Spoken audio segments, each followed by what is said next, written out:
السلام عليكم ورحمة الله وبركاته. أهلا بيكم في حلقة جديدة. النهاردة إن شاء الله هنتكلم عن حاجة مختلفة، وهي هتكلم عن أدفيربين اللي هي ظرف. عندي كذا ظرف معايا النهاردة بيستخدموا الألمان بشكل شائع جدا في كلامهم. تمام. اللي فيكم بيتابعنا عارف إن إحنا ماشيين في سلسلة اللي هي الافعال اللي بتحمل نفس المعنى، ودي مكملين فيها ان شاء الله. تمام.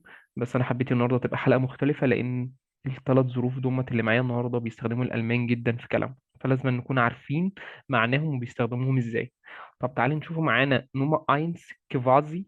كيفازي ودي ممكن تدي معنى العربي بتاعنا، ممكن تدي معنى شبه او تقريبا او كأن، ممكن تدي المعنى ده. طب تعالوا نشوف الامثله كده عشان الدنيا توضح اكتر. Er hat es mir quasi versprochen.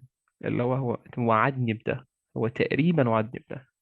تمام كده، او هو شبه وعدني بده. تمام. طيب نمرة 2، ich bin quasi schon fertig. اللي هو انا تقريبا خلصت، او ممكن كمان بالمعنى العامي بتاعنا اعتبرني خلصت. تمام كده. طيب نمرة 2 wahrscheinlich، ديت ممكن تدي معنى vielleicht اللي هي ربما، ولكن هنا بنسبة 80%، يعني نسبة كبيرة. تمام ان الحاجة دي ممكن تحصل. تمام. يبقى هي ممكن تدي معنى ربما ولكن بنسبة 80%. طب تعالوا نشوف الأمثلة. Der Mantel ist dir wahrscheinlich zu groß. اللي هو البلطو ده تقريبا كبير عليك بنسبة 80%. تمام. wahrscheinlich kommt er، اللي هو يعني ربما ان هو يجي بس بنسبة 80% زي ما قلنا، فاحتمالية عالية شوية. تمام. آخر حاجة معانا النهاردة تاتزيشلش، اللي هي بتدي معنى ايجنتلش، اللي هو بيدي معنى في الواقع أو في الحقيقة. نوما اينز ارست تاتزيشلش فايجا، اللي هو في الواقع جبان. تمام.